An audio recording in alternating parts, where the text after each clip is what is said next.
mengucap syukur. Amin. Amin. Silakan duduk Bapak Ibu, saudara sekalian. Selamat siang, Shalom. Tema besar kita hari ini adalah membinasakan pekerjaan iblis. Subtemanya yang tadi pagi, tugas siapa? Di siang hari ini subtemanya adalah strategi. Membinasakan pekerjaan iblis itu caranya bagaimana? Strateginya bagaimana? Ini penting. Dalam suatu perang, kalau orang tidak tahu strateginya, tidak mengenali siapa musuhnya, dia pasti kalah. Teknik perang sederhana ini. Kita harus mengenali musuh kita itu siapa, kelemahannya di mana, kekuatannya di mana, baru kita bisa menang. Kalau maju tanpa mengerti siapa musuhnya, pasti kalah, saudara. Itu sebabnya Alkitab mengidentifikasi siapa musuh kita yang sebenarnya. Karena perlawanan kita, perjuangan kita bukan melawan darah dan daging, bukan manusia. Meskipun kenyataannya banyak manusia dipakai setan sih sebenarnya. Alat di tangan setan. Musuh kita sebenarnya bukan manusia. Manusia diperdaya oleh setan. Itu identifikasi yang jelas, musuhmu si iblis. Musuhmu bukan mertuamu, bukan mantumu, bukan sesamamu, si iblis. Ya, hati-hati saudara. Musuh kita sudah jelas si iblis. Itulah sebabnya kalau kita tahu musuh kita si iblis, maka kita jangan musuhan sama sesama. Itu sebabnya Alkitab berkata, jangan engkau menjadi hakim. Hakim itu haknya ada di Tuhan, bukan di kita. Kita tidak boleh menghakimi. Ya, kalau orang menghakimi sesamanya itu pasti alat setan ya. Saudara ya, misalnya ibu-ibu nih. Ibu-ibu terus ya. Ibu-ibu itu kan dalam banyak kasus dianiaya suaminya. Sengsara hidupnya. Iya kan? Enggak di sini, bukan di sini. Itu enggak tahu di mana, saya udah lupa juga tuh. Ibu-ibu itu menderita sebagian ya. Meskipun ada juga suami yang dianiaya istrinya, ada. Ada, siapa bilang tidak ada. Ibu-ibu itu ya kadang-kadang ya, aku sakit hati Pak sama suamiku itu. Dia ngejengkelin Pak. Iya, saya juga tahu.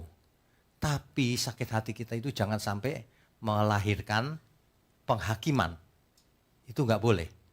Makanya hukum Tuhan jangan engkau menghakimi kan.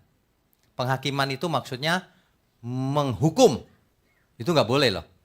Jadi kalau ada orang yang begini, wah aku sakit hati sama dia tuh Pak.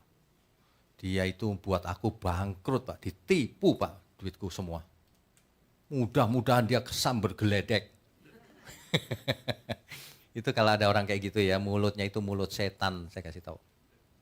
Enggak boleh keluar kutukan dari mulut kita. Makanya kalau ada orang mendeteksi manusia itu gampang dari mulutnya. Oh mulutnya jahat sekali ya. Nah itu setan tuh di hatinya. Gampang. Iblis itu modusnya banyak saudara. Licik, modusnya banyak, produknya banyak juga. Makanya banyak manusia jatuh ke dalam dosa. Nah tugas anak Allah adalah membinasakan pekerjaan iblis. Tentu saja kita harus tahu strateginya iblis bagaimana sehingga kita bisa menyusun strategi melawan iblis. Di antara saudara yang jadi marketing pasti tahu teknik marketing. Lawan kita itu seperti apa? Dipetakan dulu. Dia kekuatannya ini, kelemahannya ini. Gitu. Dipetakan dulu. Baru kita bisa menyerang dengan strategi yang benar. Ada yang namanya SWOT analysis. Strength, weaknesses, opportunity and threat. Kekuatannya apa dia? Kelemahannya apa? Kesempatan yang kita punya apa?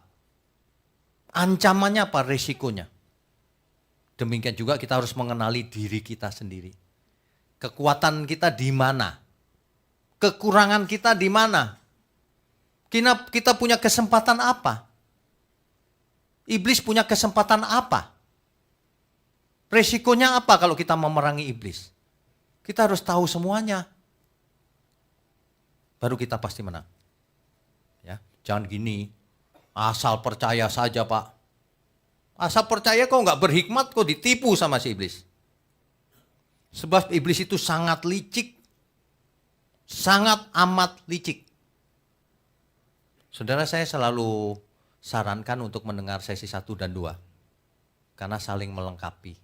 Ya, saya nggak bisa ngulang lagi yang sesi 1 seperti tadi, nggak cukup waktunya.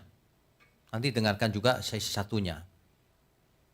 Tuhan Yesus datang dari surga, mengambil rupa manusia biasa, sama seperti kita, untuk membinasakan pekerjaan iblis. Itu maksudnya. Apa pekerjaan iblis?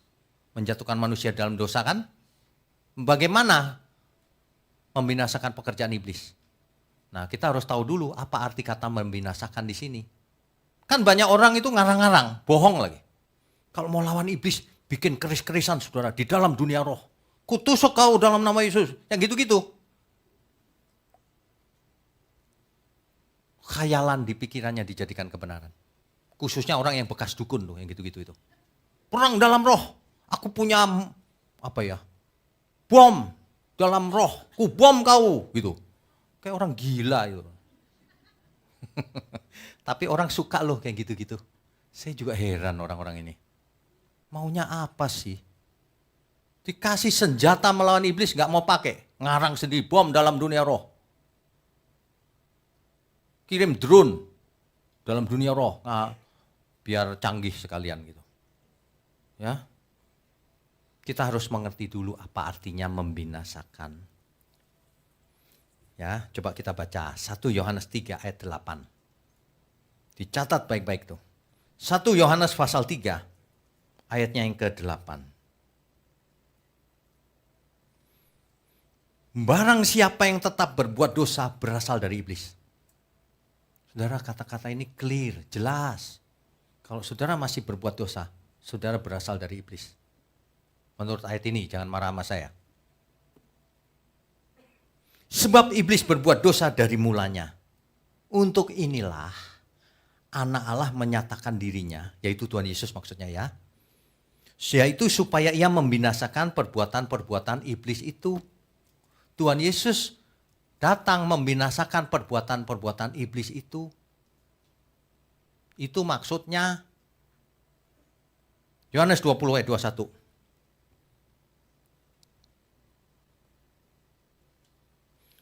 Maka kata Yesus sekali lagi, damai sejahtera bagi kamu. Sama seperti Bapa mengutus aku, demikian juga sekarang aku mengutus, kita semua diutus. Anak Allah menyatakan dirinya untuk membinasakan pekerjaan iblis. Sama seperti Bapa mengutus sang anak Allah mengutus kita. Supaya kita membinasakan pekerjaan iblis. Itu sebabnya Tuhan Yesus berkata dengan kalimat lain. Pergilah sampai ke ujung bumi. Jadikan semua bangsa muridku. Supaya membinasakan pekerjaan iblis. Supaya apa yang dilakukan iblis itu gagal. Supaya apa yang dilakukan iblis itu tidak efektif. Tidak beroperasi. Tidak efisien, tidak efektif. Itu maksudnya. Itu tugas kita. Banyak orang tidak mengerti hal ini. Malah takut sama si iblis. Malah takut sama setan. Ini mengerikan loh. Ya. Berapa hari yang lalu ya, kita di lift ya. Anak saya itu nanya ke saya. Pak, ini kok dari angka 1, 2 terus 4 Pak?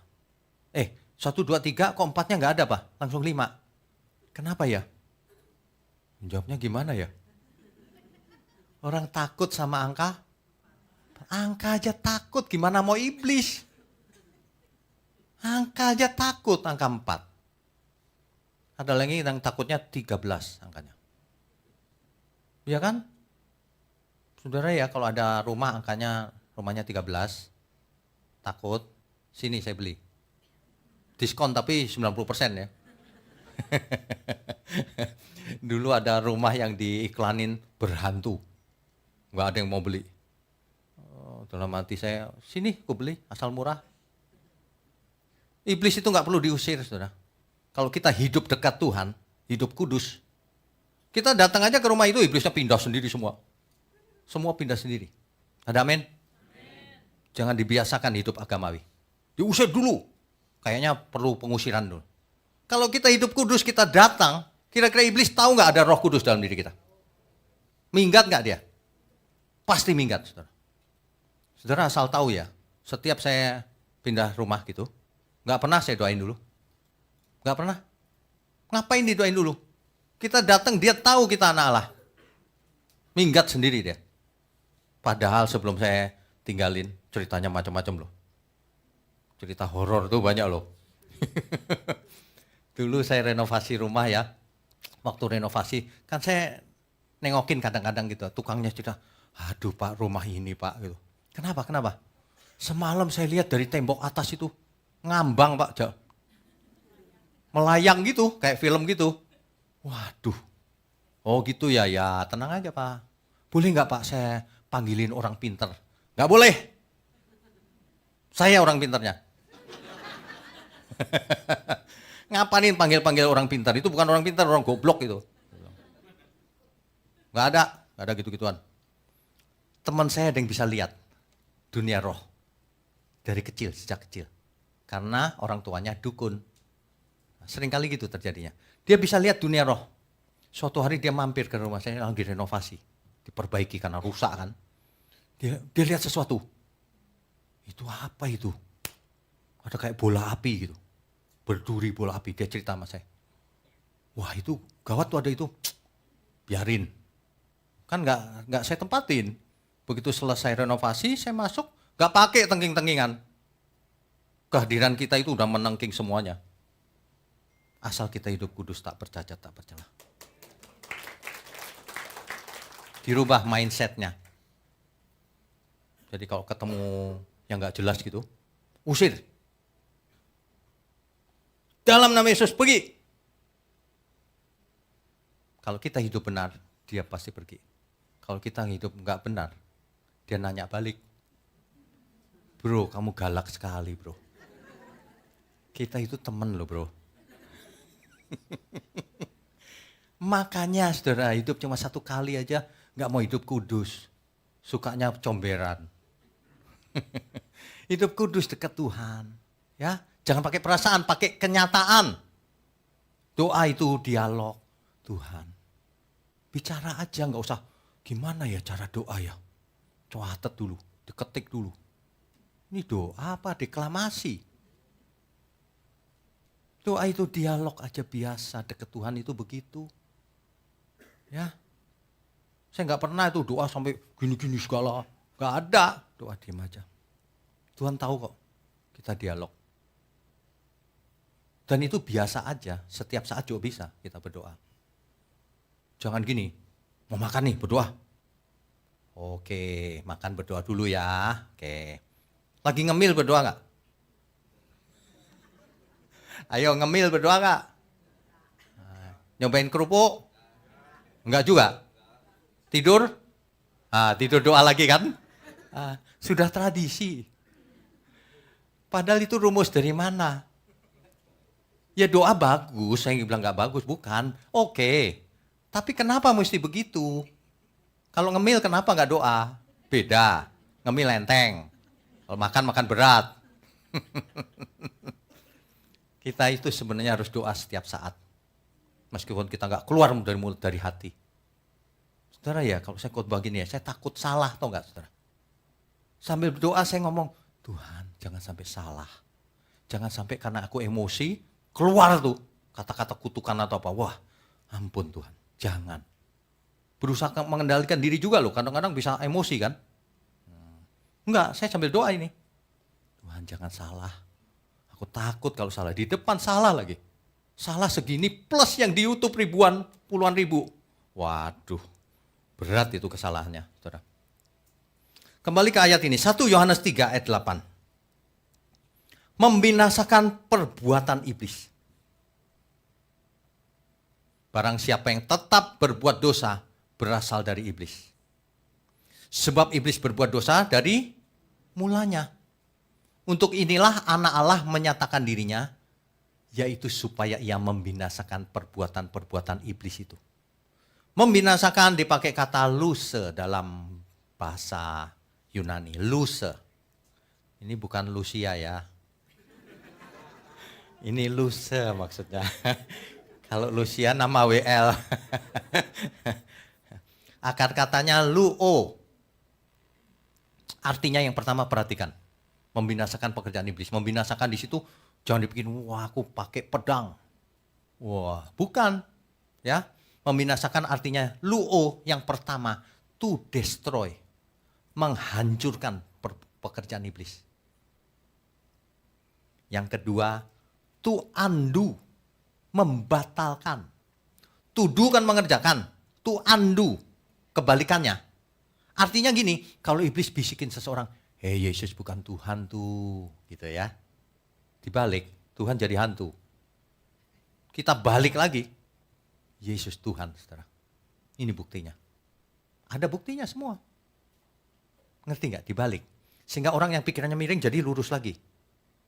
Nanti dimiringin lagi sama setan. Lurusin lagi. Terus tuh. Itu peperangan rohani yang sebenarnya itu. Peperangan yang terjadi di dalam pikiran dan hati manusia. Itu. Ya. To undo. Saudara kalau punya saudara atau orang tua atau anak. Waduh ini kok terpengaruh ajaran salah ya. Undo saudara. Salah itu yang benar begini. Kalau enggak kau bablas nanti gelinding kesesatan. Salah, jangan diterusin. Kita itu harus teliti, harus cermat. Hidup cuma satu kali. You only live once. Kata anak muda YOLO singkatannya. Kita hanya hidup satu kali. Banyak orang logikanya kebalik. Hidup cuma sekali bro, nikmati. Hidup sekali aja nggak boleh makan durian segerobak. Bisa gitu loh ngomongnya itu. Kok kebalik ya saya lihat logikanya. Justru sekali kok jangan makan sembarangan. Kalau hidup 10 kali boleh makan sembarangan 9 kali. Hidup sembarangan puasin dulu 9 kali. Nah yang ke-10 baru. Enak aja hidup cuma 1 kali. Sembarangan lagi. Justru karena hidup sekali jangan sembarangan. Makanya orang kalau dekat saya makannya jadi gak enak. Aduh gua sungkan nih makan. Orang yang imannya benar itu dimulai dari makan, minum. Kata Alkitab loh, bukan kata saya loh. 1 Korintus 10 ayat 31 apa itu? Jika engkau makan atau minum atau melakukan sesuatu yang lain, apapun itu, lakukan semua untuk kemuliaan Tuhan. Jelas. Kok banyak orang gak pernah baca ayat itu ya? Takut karena dirinya sendiri gak bisa mengendalikan nafsu makannya, kedagingan.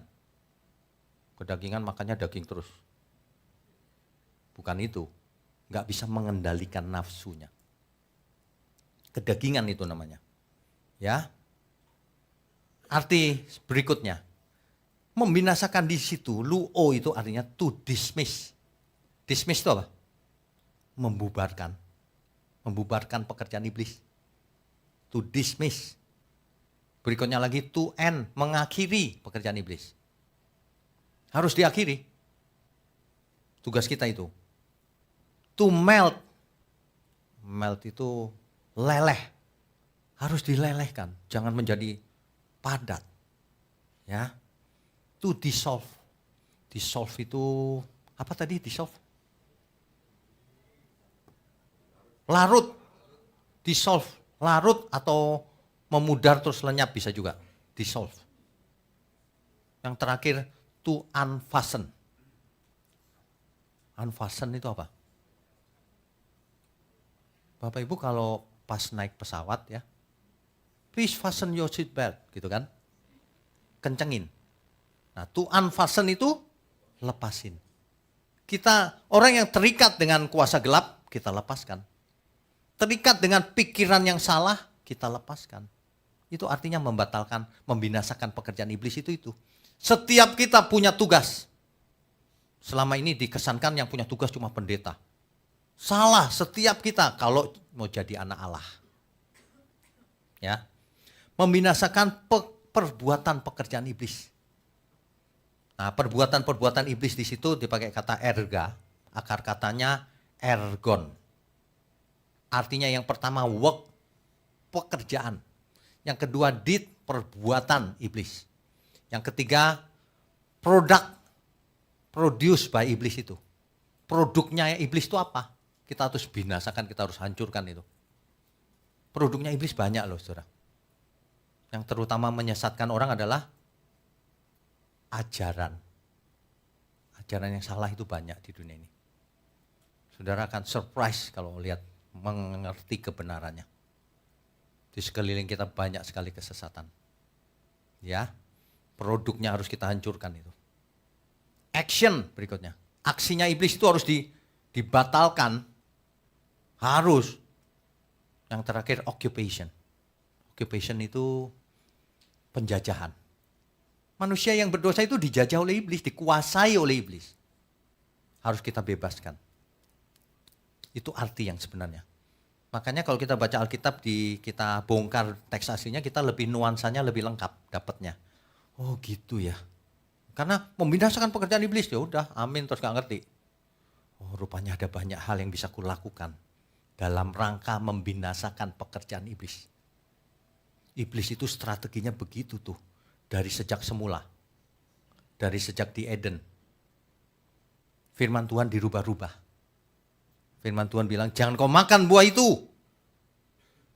Iblis bilang, makan aja, gak apa-apa. Nanti kalau kau makan, kau jadi seperti Allah. Dibulak-balik kebenaran sama iblis. Itu dari dulu itu. Kejadian pasal 3 kan mengisahkan hal itu. Hawa yang jatuh lebih dulu. Ya kan? Kenapa iblis pilih Hawa? Tanda tanya. Kenapa gak Adam dulu gitu ya?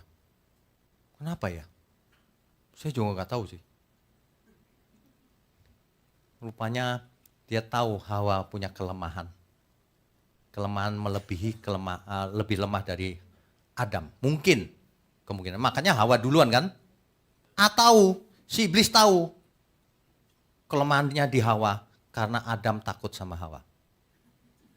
Suami takut sama, jadi istrinya dulu yang di ini. Ya, makanya kalau di sini sekolah minggu gitu mau minta budget atau apa ke istri saya dulu, pasti oke, gitu ya. Nah ini dari dulu tuh modusnya iblis itu selalu licik dan mengubah kebenaran menjadi hoax. Ya, nah. Tuhan Yesus bahkan dicobai oleh iblis. Bayangin. Matius pasal 4 ayat 1 sampai 11. Itu jawab-jawaban pakai firman Tuhan tuh antara Tuhan Yesus dan iblis. Bukannya panco atau adu kekuatan gaib, bukan. Firman Tuhan. Manusia itu ya mindsetnya itu dimasukin aja ajaran iblis. Udah, nggak perlu dirasuk secara melotot-melotot, nggak perlu. Dia sudah cloningnya iblis. Wah itu udah bahaya itu. Itu bahaya. Menyesatkan banyak orang. Iblis punya tangan manusia. Makanya kita harus undo, membatalkan. Kita harus ada di tangan Tuhan. Kita harus efektif di tangan Tuhan. Ya. Amin, saudara.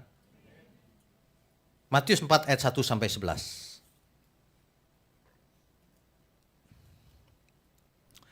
Di ayat 9, iblis berkata begini. Dan berkata kepadanya, semua itu akan kuberikan kepadamu jika engkau sujud menyembah aku. Ini ceritanya iblis membawa Tuhan Yesus ke atas gunung yang sangat tinggi dan memperlihatkan kepadanya semua kerajaan dunia dan kemegahannya. Semua itu kuberikan kepadamu kalau kau sembah aku. Itu sama loh dengan hari ini. Orang mengejar kekayaan tanpa batas. Gak peduli itu etis atau tidak. Gak peduli itu meninggalkan keluarga atau tidak. Dia mabok dunia. percuma dia dapat seluruh dunia, tapi jiwanya binasa. Untuk apa semua itu? Jangankan jiwa binasa, dia dapat kekayaan itu semua, tapi keluarganya gak happy, gak mendapatkan berkat. Percuma kan? Buat apa? Makanya ya, mengerti kebenaran itu adalah harus, wajib hukumnya. Kalau enggak tanpa hikmat hidupnya, yang penting aku percaya yang bagaimana yang kau lakukan itu. Kalau kita mengerti kebenaran, kita hidupnya menjadi berkat. Di dalam keluarga jadi berkat, di gereja jadi berkat, di kantor jadi berkat, dimanapun kita jadi berkat. Dan Tuhan bilang, ini anakku yang kukasihi, kepadanya aku berkenan. Kan begitu mestinya ya.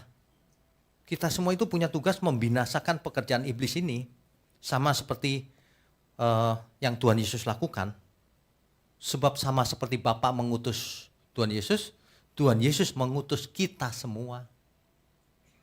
Yang luar biasa coba kita baca ya. Yohanes 14 ayat 12.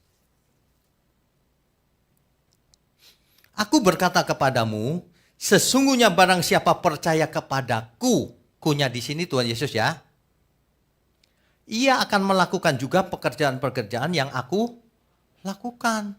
Kalau memang percaya, lakukan juga apa yang aku lakukan, membinasakan pekerjaan iblis. Menjadikan semua bangsa murid, menjadikan banyak manusia selamat, menyadarkan banyak jiwa, menjadi berkat. Lakukan yang sama kalau kau percaya kepada Yesus. Ia akan melakukan juga pekerjaan-pekerjaan yang aku lakukan. Bahkan pekerjaan-pekerjaan yang lebih besar daripada itu. Ini kata Tuhan Yesus loh. Sebab aku pergi kepada Bapa. Kalau Tuhan Yesus gak pergi kepada Bapa, Tuhan yang lakukan. Karena Tuhan Yesus pergi kepada Bapa, kita semua yang harus lakukan. Diutus Tuhan. Ya, semua kita harus loh. Siapapun kita. Tua, muda, kaya, miskin, jemaat, aktivis, gak ada beda, semua harus lakukan. Cuma tempatnya sendiri-sendiri. Beda-beda tempat kita masing-masing. Ya. Oleh sebab itu kita cari terus, apa Tuhan yang harus kulakukan? Makanya kita harus mengerti kehendak Tuhan. Beri aku mengerti ya Tuhan, supaya aku mengerti apa yang harus kulakukan di dalam dunia ini. Ya, begitu. Bayangin ke gereja cuma dijanjiin berkat terus dari dulu. Omongannya itu terus, gak berubah. Ke gereja itu, fungsi gereja itu apa? Supaya kita bisa membinasakan pekerjaan iblis itu, kita harus mengerti kehendak Bapa di surga. Beriku mengerti kehendak-Mu Bapa, ku lakukan segenap jiwa. Temukan tempatku dalam pekerjaan-Mu, selesaikan sampai akhirnya. Pekerjaan-Mu, temukan tempat saudara di pekerjaan Tuhan. Saudara tahu gak, kita udah ngotot-ngotot gini semua pelayan Tuhan. Jangan saudara jadi penonton. Alkitab berkata begini, aku meniup seruling, kamu tidak menari. Aku menyanyikan kidung duka, kamu tidak berduka. Gak merespon. Saudara lihat firman Tuhan yang hebat, kuasa Tuhan, ketulusan kita melayani. Saudara mesti ikut, jangan cuma penonton. Binasakan pekerjaan iblis sama-sama. Amin ya. Nah, cari tempat saudara di mana pekerjaan Tuhan. Ada orang yang suara anakku bagus Pak, ikut jadi singer choir, belajar jadi WL. Jangan suara bagus dinikmati sendiri di kamar mandi. Terus buat apa? Ya, pakai suara untuk memuji Tuhan. Yang punya keahlian, artificial intelligence, IT, pajak, pengacara, dokter. Persembahkan untuk Tuhan. Hidup kita itu jangan dipakai sebagai alat kejahatan, alat kebenaran. Ya, dilakukan, jangan ngomong tok. Kalau cuma ngomong tok itu gampang. Dilakukan. Saudara ya, membinasakan pekerjaan iblis ini membutuhkan seluruh hidup kita. Sebab iblis licik luar biasa. Kita pun harus pintar luar biasa. Bukan pintar ilmu pengetahuan, bukan. Cerdas mengerti kehendak Tuhan. Ada amin? Kita beri kemuliaan untuk Tuhan. Ya, saudara itu mesti cari kehendak Tuhan. Sebab itulah yang paling kita butuhkan. Kalau kita nggak mengerti kehendak Tuhan, terus kita mau hidup macam bagaimana? Kita nggak mengerti bagaimana harus hidup kalau kita nggak mengerti kehendak Bapa di surga, nggak ngerti kehendak Tuhan Yesus, nggak bisa merasakan Roh Kudus dalam diri kita, dipimpin kepada kebenaran nggak mau.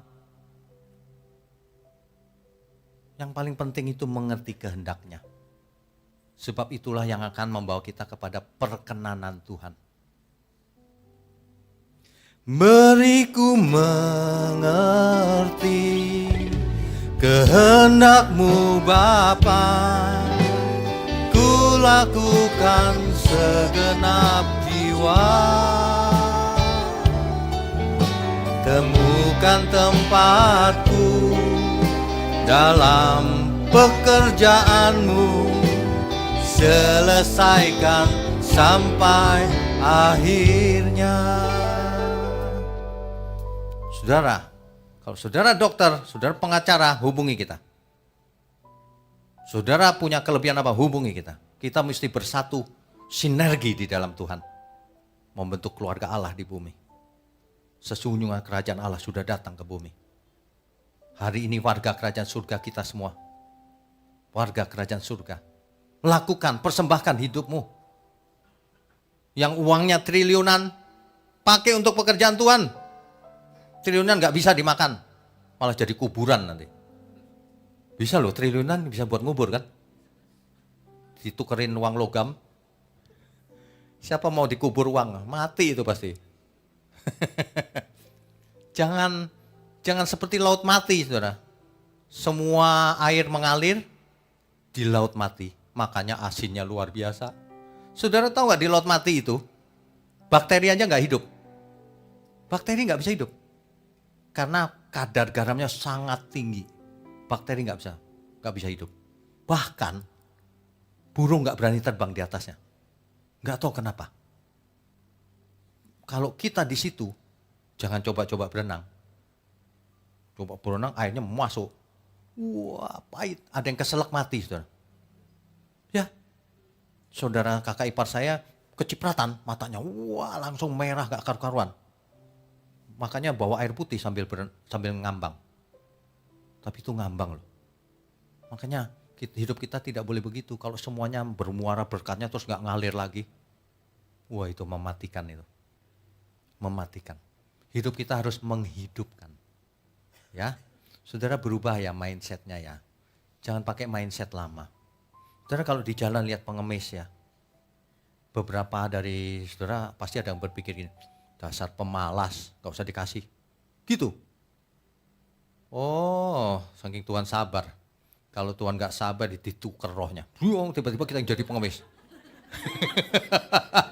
Dibalik terus minta ampun, belum makan gua. Orang lain ngomong, lu pemalas lu gitu. Ya, ini bukan pemalas dianya, kau pelit namanya. Ngasih dikit aja gak mau. Kita itu jangan menghakimi orang, bagian kita memberi, kasih aja. Gak boleh begitu. Ada amin gak nih? Kok pelan? Amin? Belum membinasakan pekerjaan iblis, baru yang pelit-pelit aja udah amin. Udah oleng. Pekerjaan iblis ini benar-benar Membinasakan loh. Makanya kita harus binasakan dulu pekerjaan itu. Kalau tidak, nanti keturunan saudara tersesat gimana? Kita harus ikut membinasakan pekerjaan iblis. Makanya perintah Tuhan, ajar anakmu dengan kebenaran. Ketika engkau berdiri, ketika engkau berbaring, ketika engkau bepergian, ketika engkau di rumah, ketika engkau makan. Ajari anakmu. Supaya iblis tidak bisa mempengaruhi dengan ajaran-ajaran yang salah itu. Ya. Efesus 6 ayat 12 kan jelas tuh, perjuangan kita bukan melawan darah dan daging. Yohanes 8 ayat 44, iblis itu bapak segala pendusta. Ya. Kita tahu di Eden modusnya begitu. Kita tahu Tuhan Yesus dicobai dengan firman juga. Hari ini bagaimana? Ibrani 12 ayat 1. Ibrani pasal 12 ayat 1.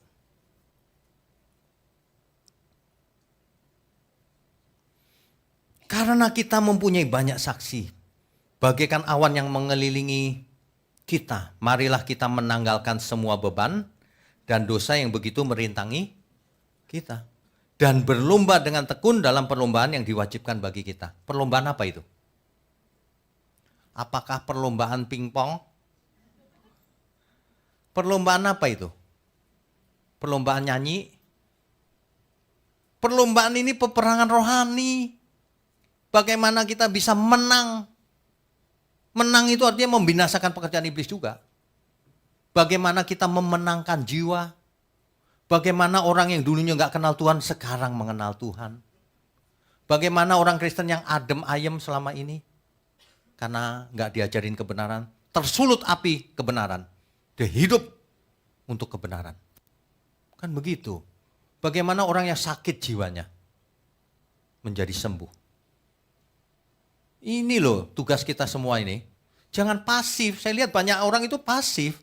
Yang penting aku sudah ke gereja, udah dengar firman yang benar. Aku percaya Tuhan juga, selamat. Pasif. Apa Tuhan yang mesti kulakukan? Nah itu baru. Pertanyaannya itu, apa Tuhan yang mesti kulakukan? Aku tidak mau pasif, hidupku aku mau berbuah. Kalau tidak berbuah, tidak selamat. Berbuah. Saudara pikir baik-baik. Bagaimana cara to undo pekerjaan iblis itu? Membatalkan pekerjaan iblis. Bagaimana?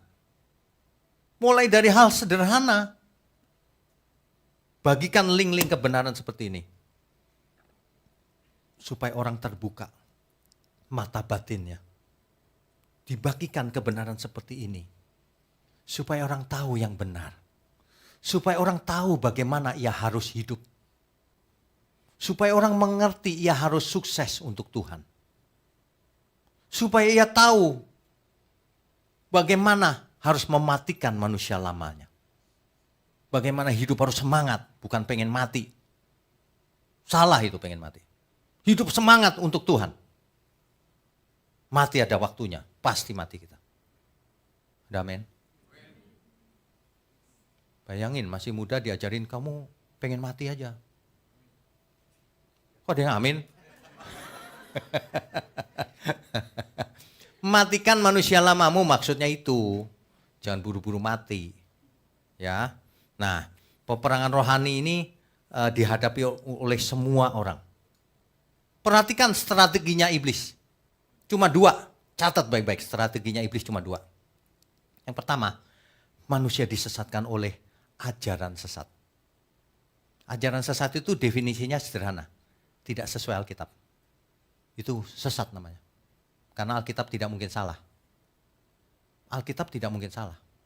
Kalau ada yang mau salah Pak, salahnya di mana? Saya tantang. Jangan beraninya sama orang lain. Salahnya di mana? Kasih tahu saya. Nanti saya kasih tahu kamu. Kamu yang salah di mana? Kita bahas materinya. Ciri-ciri orang nggak benar tuh nggak bahas materinya.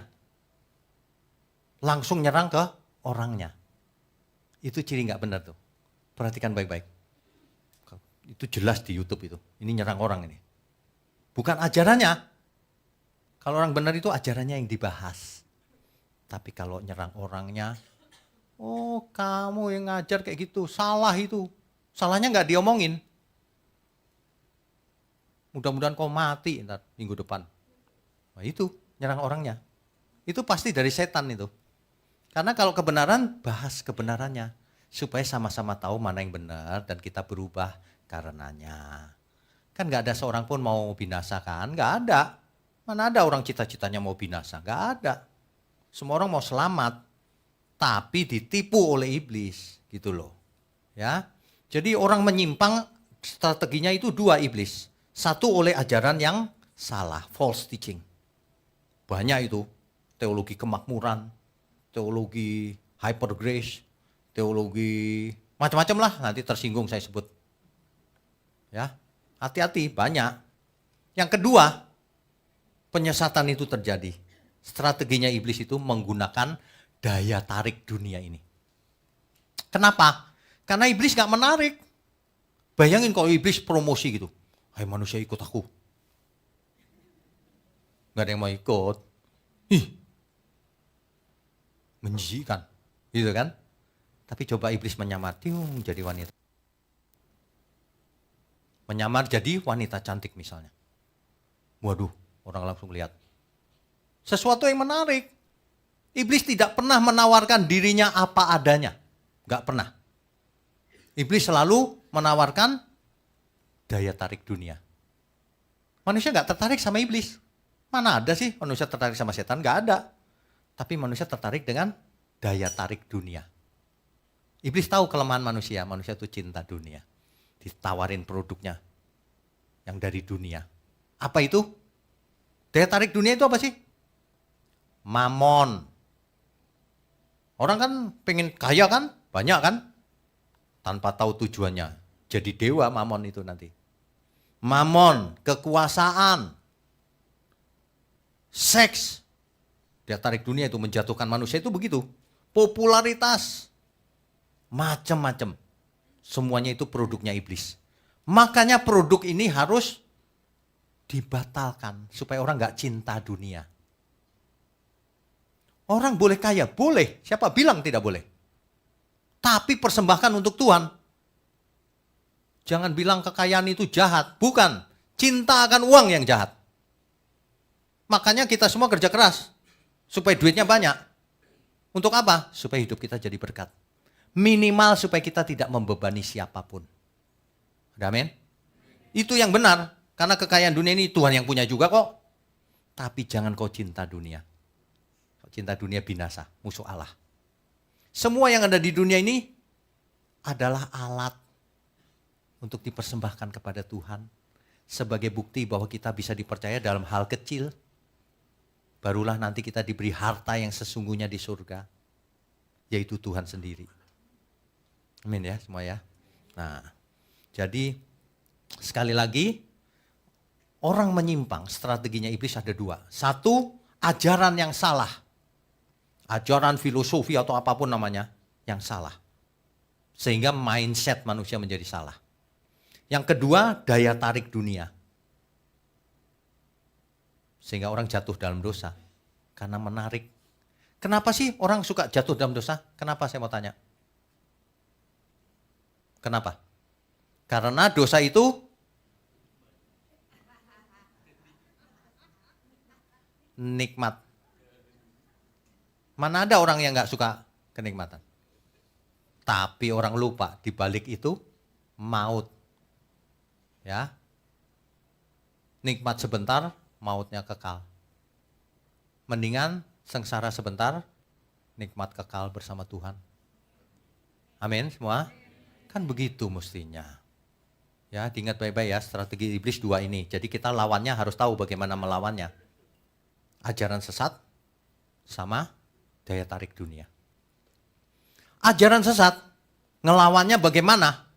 Satu, strict pada Alkitab. Jangan pernah menawar-nawar Alkitab. Gak apa-apalah salah satu ayat doang dia ngajarnya. Loh, satu ayat. Kalau itu salah, wah itu berentetan kemana-mana salahnya. Gak boleh ada kesalahan kecil. Ya, pesawat terbang jatuh gara-gara satu mur lepas. Sudah ada kejadiannya. Satu aja lepas. Crash dia, mati semua penumpangnya. Satu ayat diartikan lain, crash pesawatnya. Saya kasih tahu. Ini serius, jangan anggap enteng loh. Gak apa-apa kok, yang ngajar itu baik orangnya. Aku sudah kenal sejak kecil. Ya tapi kok binasa? Gak boleh ada kesalahan sedikit pun. Apalagi disengaja ya, waduh jahat sekali itu. Itu jahat sekali orang yang menyesatkan orang lain itu. Dipakai iblis itu sebenarnya. Ya, ajaran yang salah itu ngelawannya strateginya gampang. Strict pada Alkitab. Barang siapa tetap di dalam firman-Ku, kata Tuhan Yesus, ia benar-benar murid-Ku. Dan ia akan mengerti kebenaran. Dan kebenaran itu akan memerdekakan kamu.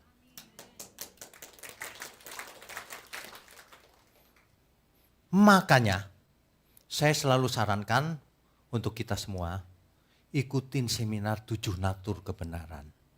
Kalau nggak bisa datang nggak apa-apa, online saja. Ya kan? Ikutin online Bible study yang Rabu itu. Kalau nggak bisa online nggak apa-apa, ikuti online saja. Iya kan? Kurang apa lagi? Yang minggu tentu ikutin teratur tiap minggu. Udah, dalam waktu 1 tahun saja saudara pasti beda. Aku mulai ngerti loh, meskipun belum lengkap ya. Tapi mulai ada perasaan mengerti gitu. Dibanding gak ngerti apa-apa. Plonga-plongo. Dikotbahin apa aja, amin. Aminnya paling kenceng lagi. Saya kadang-kadang heran, ini yang diaminkan apa gitu. Kok ditanya aminnya apa tadi? Mboh. Gak tahu aku katanya. Waduh ini gimana ya. Daya tarik dunia gimana melawannya? Kalau yang tadi ajaran salah ya lihat Alkitab saja. Yang jujur.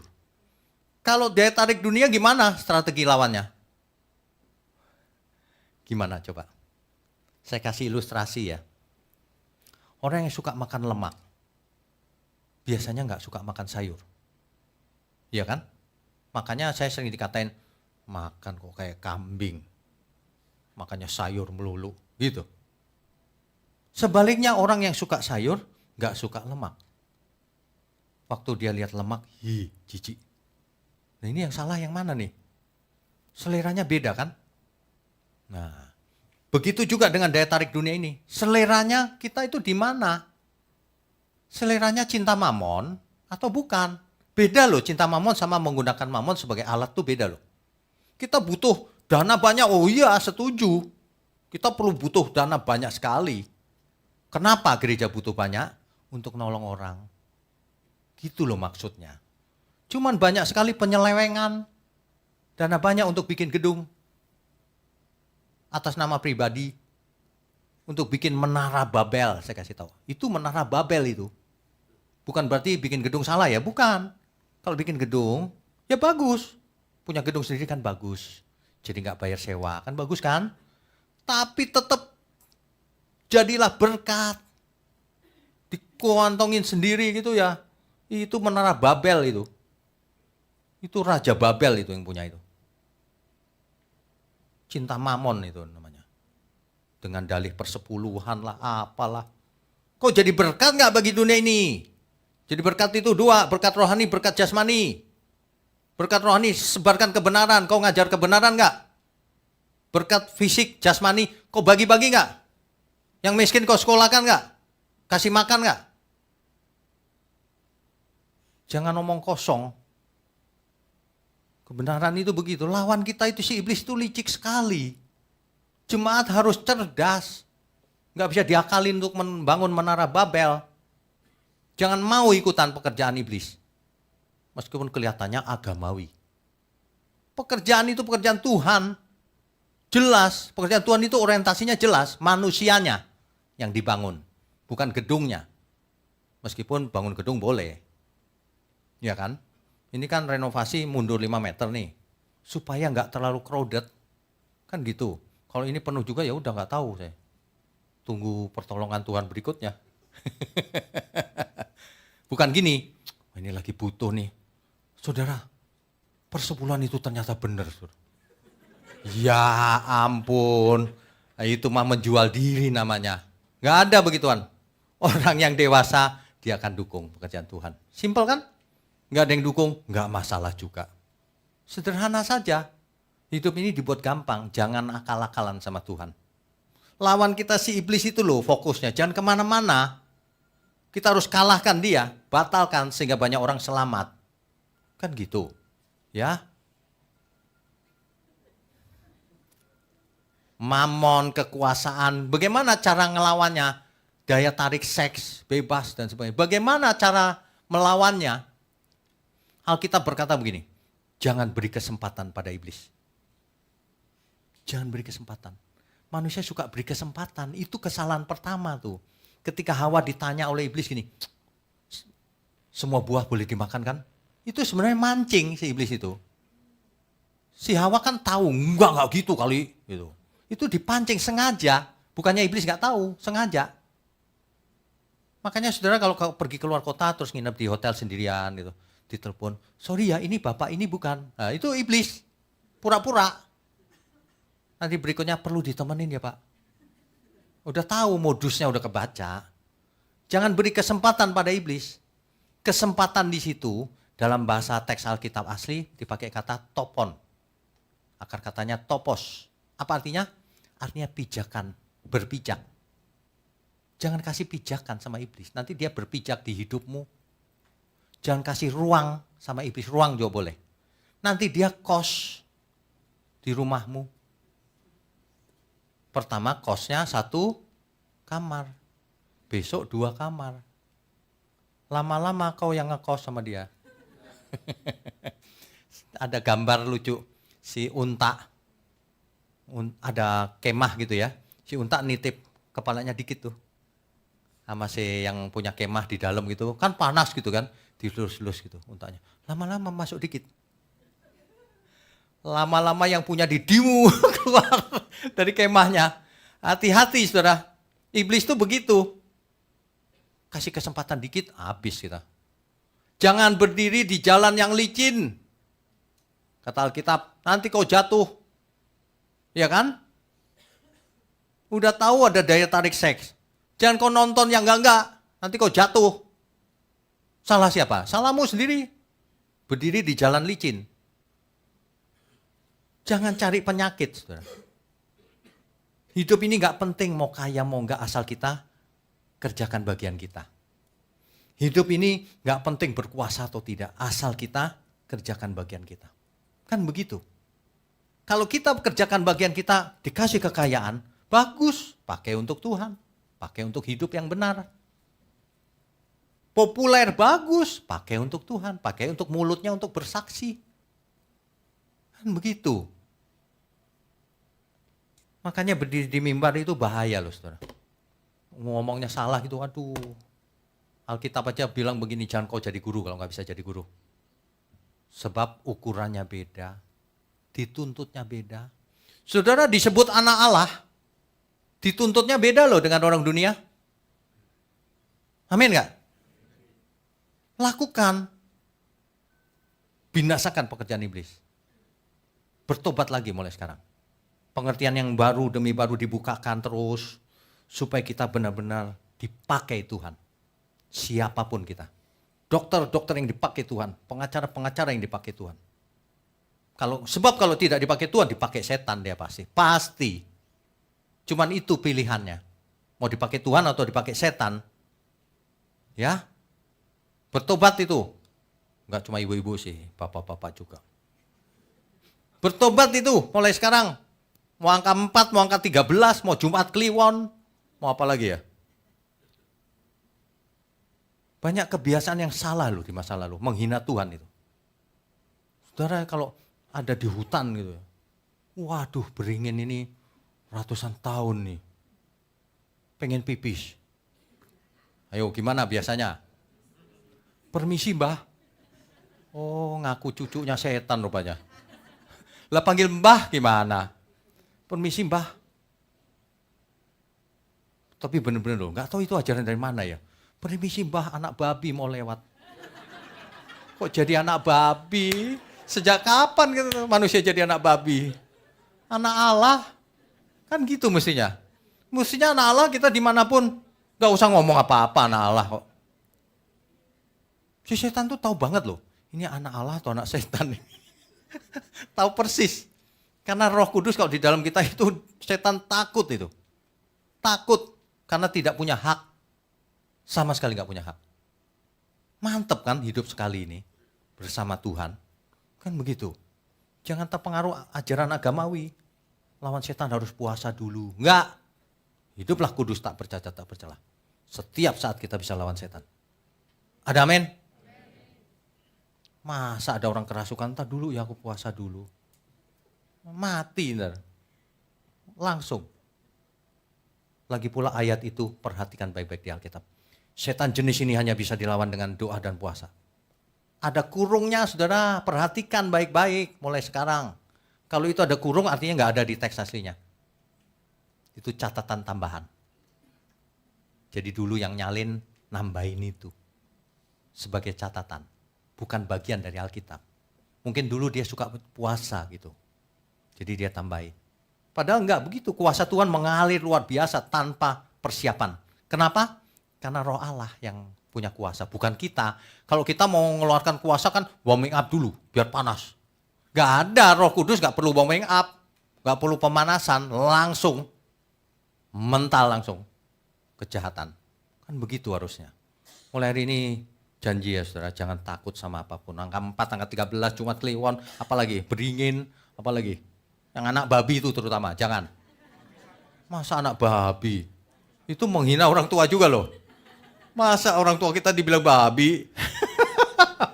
Habis ada babi. Ada lagi yang kompromi, rumahnya angker. Gak apa-apa lah kamu di sini, tapi jangan ganggu ya, jangan saling ganggu. Maksudnya kau mau hidup bersama sama dia? Gimana sih? Gak bisa, gak ada kompromi, pergi kau. Gitu aja. Nah, fokus kita itu membatalkan pekerjaan iblis ini. Ajaran yang salah jangan didistribusikan. Ajaran yang salah kasih tahu ke orang-orang yang itu salah. Yang benar yang ini. Itu membinasakan pekerjaan iblis tuh. Ya, bagikan link-link kebenaran. Ajak ke sini. Saudara ya, saudara kalau memang cinta Tuhan ya, ada orang yang sulit diajak ke gereja, baik-baikin, sebulan belum bisa, 2 bulan, 3 bulan, setahun, berapa tahun kemudian dia, ini hari Natal, ikut yuk, gitu. Yang pinter gitu loh, korbankan diri kita untuk menyelamatkan orang lain. Mampir aja, gak usah ke gereja kau, mampir aja, ini lagi Natal doang, gitu. Biar mampir aja gitu. Kalau mampir ketemu di sini baru dia lihat, oh gitu ya, biar ngerti. Ya kan? Begitu. Jangan, itu tugas pendeta. Waduh rusak itu. Itu tugas kita semua. Ya, jadi teladan itu biar pendetanya. Enggak, kita semua harus jadi teladan dimanapun. Saudara jangan malu dengan masa lalu saudara.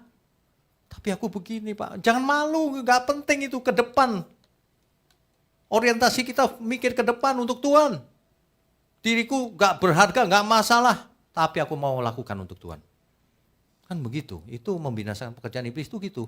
Makanya setiap kita harus mati dulu manusia lamanya. Kalau enggak nanti rewel. Makanya terjadi banyak masalah. Dalam organisasi, dalam apapun gitu. Jadi masalah karena ego. Ego manusia itulah yang menjadikan masalah. Tidak melakukan untuk misi yang besar. Kalau kita misinya besar menyelamatkan umat manusia. Ya kepentingan diri sendiri udah gak usah dipikirin dong.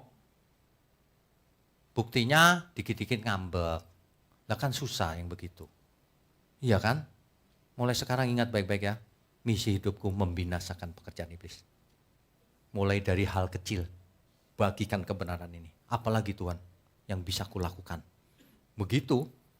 Gak ada yang lain. Hidup ini untuk apa kalau gak begitu? Sambil kerja keras. Sambil yang pintar, yang sehat, yang umur panjang. Supaya pekerjaan membinasakan pekerjaan iblis ini lebih lama. Supaya banyak orang lebih banyak yang selamat. Kan gitu. Dunia ini banyak ajaran sesat, saudara. Menceritakan Yesus yang lain, roh yang lain, Injil yang lain. Bahaya itu. Alkitab dirubah-rubah. Nanti dibaca sendiri 2 Korintus 11 ayat 3 sampai 4 dan Galatia 1 ayat 6 sampai 10. Manusia itu licik yang sudah dipakai oleh iblis. Dia berpikir dengan kepentingannya sendiri. Etika dilanggar. Makanya strateginya simpel kan, strategi iblis cuma 2 kan, ajaran sesat dan daya tarik dunia. Ajaran sesat lawannya Alkitab. Saudara harus mengerti firman Tuhan dengan benar. Yang kedua daya tarik dunia, matikan manusia lama kita. Sehingga ditawarin pun gak doyan aku. Kan begitu misalnya. Ini boleh bicara vulgar dikit gak ya? Boleh ya?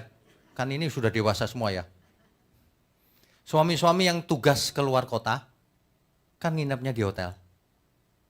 Ada telepon-telepon pasti, ada yang telepon. Yang salah sambung gitu.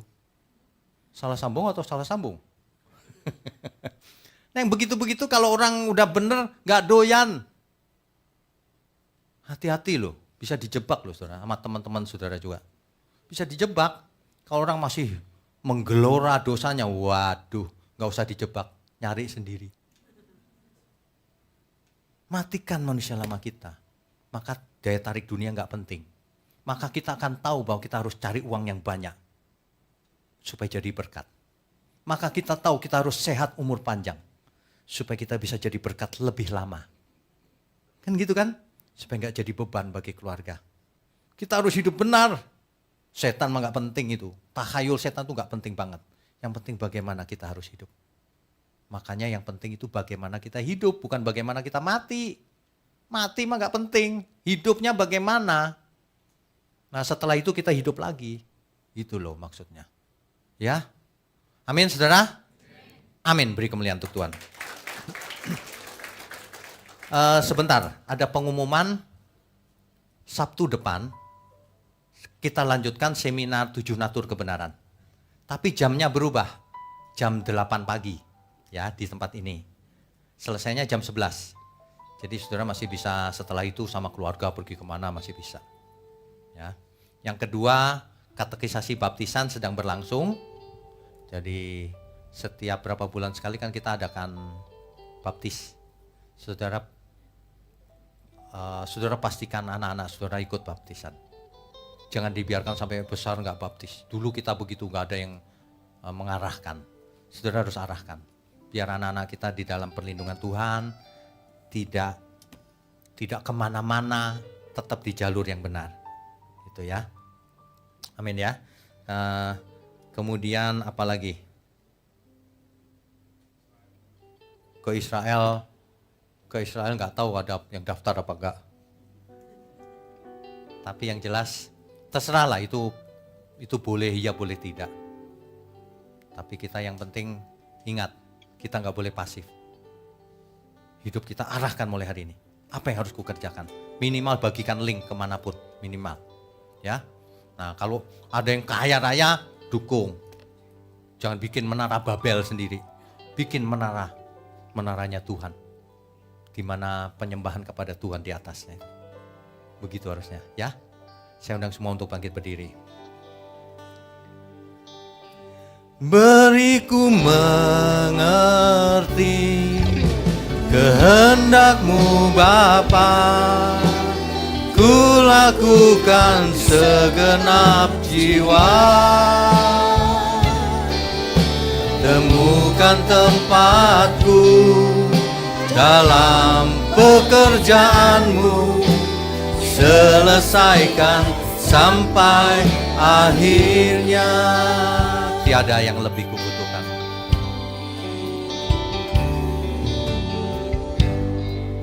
Tiada yang lebih kubutuhkan. Tiada yang lebih kurindukan. Selain diriku berkenan di hadapan-Mu Bapa, seperti Yesus Putra Tunggal-Mu yang selalu berkenan padamu, melakukan kehendak Bapa, setia sampai sempurna. beriku mengerti kehendak-Mu Bapa. Ku lakukan segenap jiwa, temukan tempatku dalam pekerjaan-Mu, selesaikan sampai akhirnya. Selesai sampai akhirnya. Selesaikan sampai akhirnya. Selesaikan sampai akhirnya. Bapa di surga, ajari kami dan lindungi kami, agar kami tidak mengambil jalan yang sesat, agar kami ada di jalur yang benar, membinasakan pekerjaan iblis. Terima kasih, kami mengucap syukur untuk gereja-Mu di tempat ini. Mohon dipakai terus untuk menjangkau banyak jiwa. Pakai secara ajaib Tuhan, bahkan menjangkau sampai ke ujung bumi.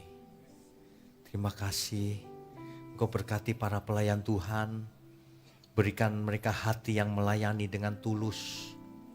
Berkati juga keluarga besar mereka, agar mereka boleh melayani Engkau dengan benar, dengan sikap hati yang benar, menyenangkan Tuhan. Terima kasih untuk semua jemaat Tuhan, umat Tuhan dimanapun berada, khususnya yang mendukung pekerjaan-Mu ini Tuhan. Tuhan jadikan hidupnya sumber berkat bagi sekelilingnya. Tuhan jadikan hidupnya mendukung pekerjaan Tuhan juga. Terima kasih semuanya Tuhan, untuk apa yang terjadi dalam hidup kami. Sebelum kami sudahi pertemuan ini, biarlah kami diizinkan mengangkat tangan kami. Mohon curahkan berkat-Mu atas kami. Kami sambut segala berkat, baik berkat jasmani maupun berkat rohani. Sehat, umur panjang untuk kemuliaan Tuhan. Hikmat marifat, kepekaan akan kehendak Allah turun atas kita semua. Dalam nama Bapa, Putra, dan Roh Kudus. Haleluya, semua yang percaya katakan amin. Silakan duduk Bapak Ibu. Saudara sekalian, bicara soal kebenaran, setiap orang merasa benar. Makanya semua kecap dinomor satukan. Ada orang yang mengatakan saya paling benar, ini paling benar, itu paling benar. Mana sebenarnya yang paling benar? Oleh sebab itu, hadiri seminar 7 natur kebenaran dan aplikasinya. Seminar ini wajib dihadiri oleh para teolog, apologet, pengkhotbah, bahkan oleh para jemaat sendiri. Agar kita bisa membedakan manakah yang benar, manakah yang salah. Inilah alat uji kebenaran yang sangat objektif dan alkitabiah. Pastikan saudara ikut dan ajak seluruh saudara dan sahabat-sahabat. Bapak-bapak dan ibu-ibu yang terkasih dimanapun berada, yuk kita belajar pelajaran Alkitab bersama secara online. Setiap hari Rabu jam 7 malam bersama pendeta Bapak Wiknyo Tanto secara online, bisa melalui Zoom. Tetapi kita harus mendaftarkan dulu ke nomor berikut ini. Selamat bergabung dan Tuhan Yesus memberkati.